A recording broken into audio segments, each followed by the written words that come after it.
നമസ്കാരം.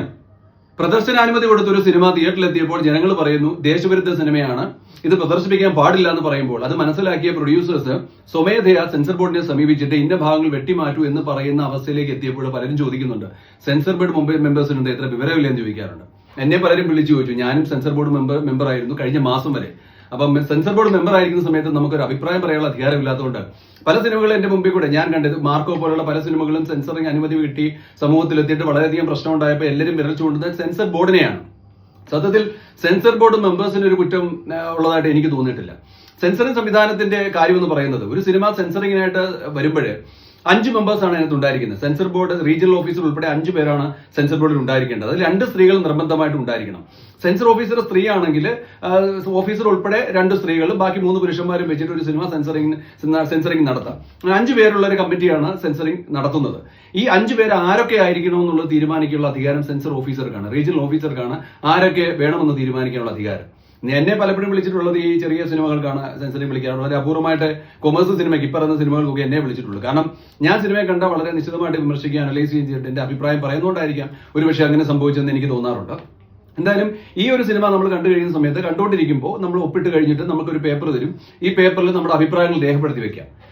അഭിപ്രായം രേഖപ്പെടുത്തി വെച്ചിട്ട് ഫുൾ സിനിമയും കഴിഞ്ഞിട്ട് സ്ക്രീനിന് മുമ്പിലിരിക്കുന്ന മേശക്കരിക്ക് നമുക്ക് പോയി ഇരുന്നൊരു ഡിസ്കഷൻ പങ്കെടുക്കാം. സെൻസർ ഓഫീസർ അവിടെ ഇരിക്കും. അദ്ദേഹത്തിന് മുമ്പിൽ നമ്മുടെ അഭിപ്രായങ്ങൾ, നമ്മൾ എഴുതിയ അഭിപ്രായങ്ങൾ പറയാം. അതെല്ലാം കൂടെ ചർച്ചയ്ക്ക് വെക്കും. പലരും പല അഭിപ്രായങ്ങൾ പറയും.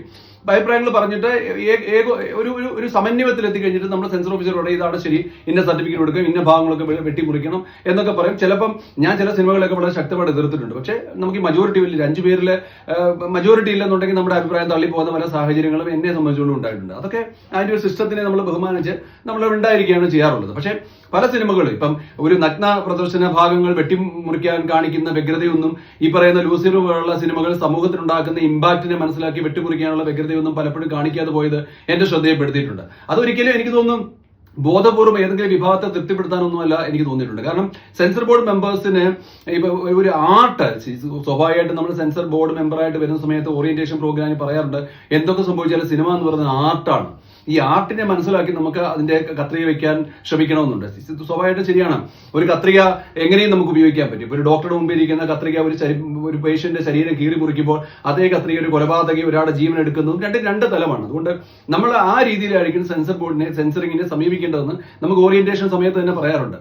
പക്ഷേ അല്ലേ, ഒരു സിനിമയെ അനലൈസ് ചെയ്യാനുള്ള ഒരു തലച്ചോറ് നമ്മൾ പലപ്പോഴും കാണിക്കണം. ഇപ്പൊ ആർട്ടാണ്, പക്ഷെ ആർട്ടിൽ എന്തും പറയാനുള്ള ഒരു അധികാരം നമുക്കില്ല. നമ്മൾ പറയുന്ന ആർട്ട് സ്വാധീനിക്കുന്ന ഒരു വിഭാഗത്തെ, വലിയൊരു വിഭാഗം ജനങ്ങളെയാണ്. അപ്പൊ അതുകൊണ്ട് ആ സിനിമയുടെ ഇന്ന കണ്ടന്റ് പുറത്തേക്ക് ഇറങ്ങിയാൽ അത് സമൂഹത്തിൽ എങ്ങനെ ഇമ്പാക്ട് ഉണ്ടാക്കും, അത് എങ്ങനെയാണ് അടുത്ത തലമുറയെ മോശമായി ബാധിക്കുന്നത്, അല്ലെ ദേശത്തെ മോശമായി ബാധിക്കുന്നെന്ന് അനലൈസ് ചെയ്യാനുള്ള ഒരു തലച്ചോറ് ഓരോ മെമ്പേഴ്സിനും ഉണ്ടായിരിക്കണമെന്ന് എനിക്ക് തോന്നിയിട്ടുണ്ട്. അതിന്റെ ഒരു പോരായ്മ എനിക്ക് പലയിടത്തും ഫീൽ ചെയ്തിട്ടുണ്ട്. ഒരു സെൻസർ ബോർഡ് മെമ്പറെ തിരഞ്ഞെടുക്കുന്ന സമയത്ത് എന്താണ് ക്രൈറ്റീരിയ എന്ന് പോലും എനിക്ക് പലപ്പോഴും അത്ഭുതം തോന്നിയിട്ടുണ്ട്.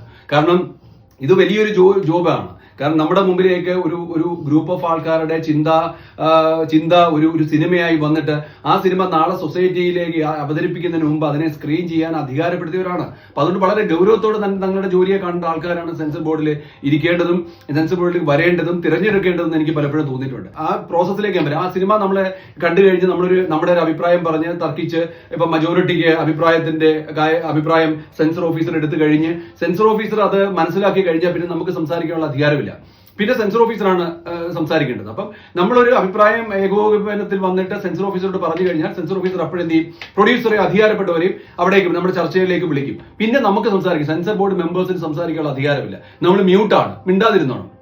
അപ്പൊ അദ്ദേഹമാണ് ഈ പ്രൊഡ്യൂസേഴ്സോട് സംസാരിക്കുന്നത്. എന്തായാലും ഈ സെൻസർ ബോർഡ് മെമ്പേഴ്സിനെ തിരഞ്ഞെടുക്കുന്നതിലും ആ തിരഞ്ഞെടുപ്പിൽ വരുമ്പോൾ ആ സിനിമ കാണുമ്പോൾ ഉണ്ടാകുന്ന അനലൈസേഷന്റെയും വീഴ്ചയാണ് പല സിനിമകളെ സൊസൈറ്റിയിലേക്ക് കടത്തിവിടുന്നത്. അല്ലാതെ ഞാൻ 2 വർഷക്കാലം സെൻസർ ബോർഡിൽ പങ്കെടുത്ത സമയത്ത് എന്നോട് ഒരാളും ഒരു വിഭാഗത്തിന്റെ സിനിമകളെ സപ്പോർട്ട് ഈ വിഭാഗത്തിന്റെ സിനിമകൾ ഒഴിവാക്കാൻ എന്നോട് പറഞ്ഞിട്ടില്ല.